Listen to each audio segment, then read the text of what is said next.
ঢাকাই ছবির জনপ্রিয় নায়ক শাকিব খান মাস দুয়েক আগে ঘোষণা দিয়েছিলেন এবার শিল্পী সমিতির নির্বাচন করবেন না তিনি। গত মাসে কলকাতায় গিয়েছিলেন নবাব ছবির শুটিং করতে, সেখানেই থাকতে হয়েছে ৩ সপ্তাহ।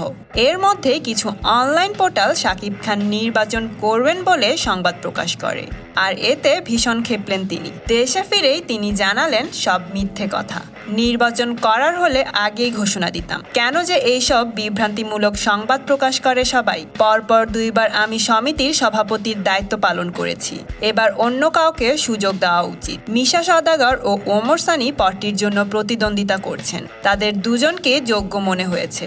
যিনি পাশ করবেন তার পাশে থাকতে চাই।